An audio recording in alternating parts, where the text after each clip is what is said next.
Welcome back to our final video of our 5 videos in the mini-series, and in this video we're going to be talking through how I like to develop match play skills in our younger junior players, in particular 8 and under.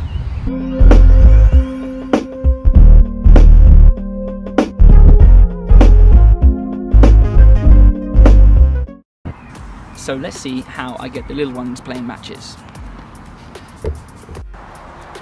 Just like the ability to rally, children playing competitions gives them hours of fun.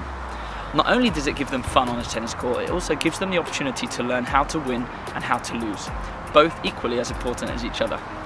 Now, competition doesn't have to be serious, it doesn't have to be scored in the traditional way. There are lots of different ways that you can do it, and we'll be starting right now on my first progression. Learning how to play matches is quite difficult for adults, so when teaching children how to play matches, there's a lot to it. First of all, they need to understand the boundaries of the court and what is in and what is out. The next step is learning how to score. So before using rackets and before even using a tennis net, we're simply going to play what I call a catch match in this tiny little square at the back of the court. So I've got my brother Wilson. Wilson, if you come over. So some of you would have seen my other brother Buddy in my last video. I've actually got 4 brothers, so I'm going to work my way through them, but this is Wilson. He's the third in line.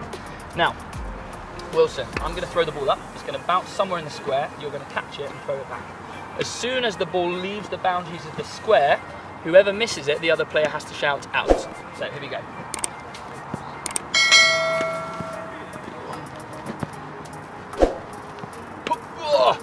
Out. Out. Okay, so I made the first mistake. Wilson wins the point, so Wilson's score is 1.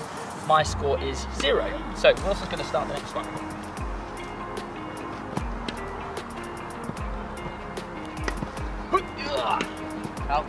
I'm not very good at this game. Okay, so again, I missed the box. Wilson scored a point. The score is 2-0. So as you can see, it's quite a basic way for children to understand the boundaries of a certain area, what is in and what is out, and how to score a point in tennis. The next stage after our initial catch match is to start to introduce the net. So we're going to play exactly the same game, but this time we've got to try and throw the ball over the net into our opponent's square. So as you can see, we've got quite a small area so the children can find success straight away. So they're going to stand behind their square and they're going to be ready to catch. Off we go. So throwing and catching over the net, trying to keep going until our opponent misses the boundary of the court. Okay, so now there's another way to win the point. If the ball goes into the net, your opponent wins the point. Wilson's doing pretty well here, so 1 love to Wilson. There is another way, and we're also going to introduce the double bounce this time. So if a player sees the ball bounce twice before it's caught, they're going to call double bounce.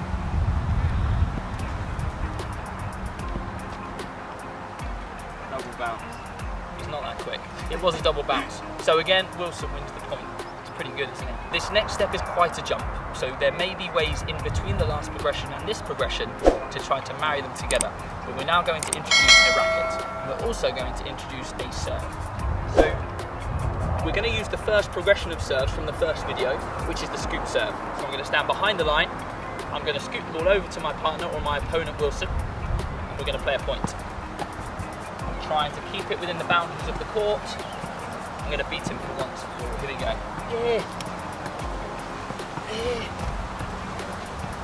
As you can see, I'm just using the simple first progressions of bounce and tap on my forehand, bounce and tap on my backhand. Yeah! We haven't done the volley. Maybe that's for another video.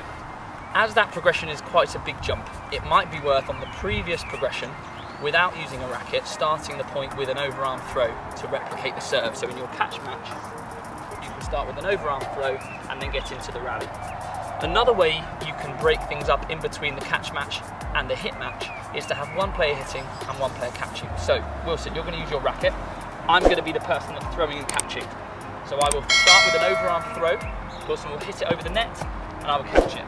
And we're playing a point now with 1 hitter and 1 catcher. I'm going to make him run forwards. Yes. And the same as before, you win it the same way. Double bounce. He spotted it that time. And then you can swap. So I would use the racket, Wilson would use his hands. That's a nice way to break things up in between those 2 progressions.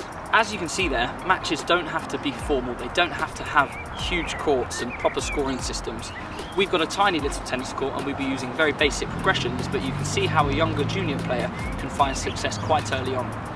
Now, I hope you enjoyed those progressions. If you did, make sure you like, and if you've got any questions about it, or if you've got any other ways that you like to work on match play skills, let me know in the comments below. But make sure you subscribe, and I hope to see you next time. Take care.